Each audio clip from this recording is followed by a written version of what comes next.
Coming back from that vacation was nothing like the first day I entered the university. That day, I came with dreams. This time, I came with fear. Every step toward the campus felt heavier. Every thought in my mind pointed to one thing. What if this is the end? I had seen what happened in that meeting before the vacation. The way they called our names, the way they looked at us, the way they said we might be removed.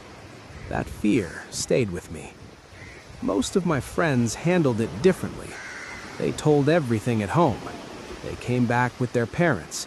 They chose honesty, even if it was hard. But I couldn't. I didn't have the courage to tell my family what I had become. How do you explain to your parents that their son is no longer just a student? So I went back to the only place where I felt protected, the gang. I met our leader and explained everything. He didn't react with fear. He didn't even think too much. He just said, "We'll manage it." And like always, he did. He arranged a man, someone I didn't know, but for that day, he was my uncle. I walked into the university with him beside me, trying to look normal, trying not to show the storm inside me. We met the authorities. They asked questions, observed us, and somehow they believed the story. I was given a final warning. Stop everything, cut all ties, and one more thing, a 1-month suspension. That moment, I didn't know whether to feel scared or relieved. Scared because I had come so close to losing everything. Relieved because I was still standing there. I walked out of that room thinking, maybe this is a second chance. But life is not that simple. That evening, all 10 of us met again. The same group that once walked into college together with dreams. But now, we were standing at a crossroads. There was no easy path. We had to choose. 5 of us, including me, said, "We stay." Because when we needed help, the gang stood for us. When we were alone, they gave us strength. The other 5 said, "We can't risk it anymore." They wanted a future outside all this. And just like that, we split. No anger, no fights, just a quiet understanding that our paths were no longer the same. They went back to the hostel, back to a safer life, and we went deeper into the fire. Now we were 5, but something about us changed. We became stronger, closer, unbreakable. It felt like we had chosen this life fully now. No doubts, no hesitation. 3rd year began. 2nd year inside the gang house. Even though we were fewer, our presence didn't reduce. We still held power, still controlled the campus, still walked without fear. And then came the day that changed everything again. A gang meeting was called, a serious one. The old leader stood in front, calm, respected, in control. He spoke about responsibility, about leadership, about the future of the gang. And then he said my name. For a moment, I froze. I wasn't expecting it. I wasn't prepared for it. I wasn't the strongest, not the loudest, not the most feared. But maybe he saw something I didn't. Everyone agreed, not because of me, but because of him. And just like that, I became the leader of more than 200 people. That day, I didn't feel powerful. I felt trapped because I knew one thing clearly. This was not who I was. I was never aggressive, never dominant. I was someone who thought before acting, who observed more than spoke. But now, I had to lead people who respected strength, speed, and control. And the first week was the hardest time of my life. No sleep, no rest, no peace. People came to me with problems every hour. Fights, money, decisions. And the hardest part, giving orders to people older than me, more experienced than me.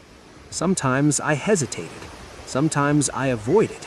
Sometimes I did things myself, and that's when the problem started. One day, a senior confronted me. "You don't communicate. You're not handling things properly." That night, it got worse. A group of seniors questioned me, doubted me, and then one of them slapped me. In that moment, everything went silent. Not outside, but inside me. I was the leader, and still, I was not respected. That night, I felt something break inside me. Not my ego, but my belief in myself. But the story didn't end there. When the old leader returned and heard about it, he acted immediately. He called a meeting, only seniors, and he made it clear, he is your leader. Respect him or leave. From the next day, everything changed.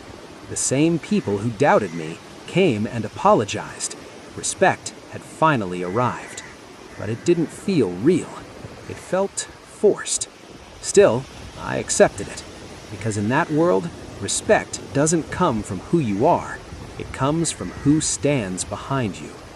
The old leader stayed with me for a few days, guided me. He showed me how everything worked, the connections, the system, the reality. He introduced me to people outside, police, political leaders, legal support. And he told me one thing: keep everyone happy. That's how this survives.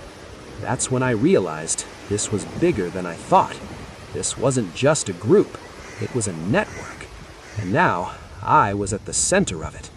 Money started flowing through my hands. Responsibilities increased. From outside, it looked like power. But inside, I felt lost, because this was never my dream. But now, I couldn't step back. I was the leader, and leaders don't show weakness. Then came the incident that still stays in my memory. One of our members was attacked. The next day, I decided to respond.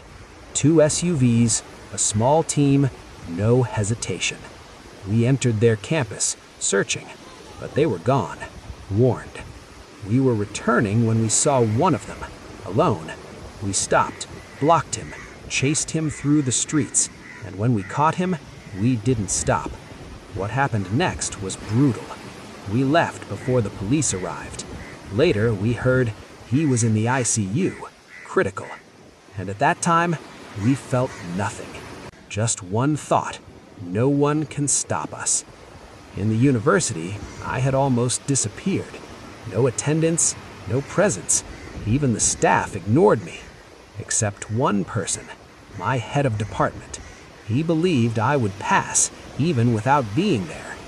Maybe he saw the student in me that I had lost. Months passed. No issues, no challenges. We grew stronger. More juniors joined. More people followed. We had an army now. And then came the mistake. At a bus station, we saw our rivals. This time, we were too confident, too careless. We attacked, and one of them was injured badly, permanent damage. At that moment, it felt like just another incident. But it wasn't. That mistake was different, because some actions don't end where they happen. They grow, they spread, and they come back, stronger than before. That day, we didn't realize it, but we had just stepped into something we couldn't control anymore.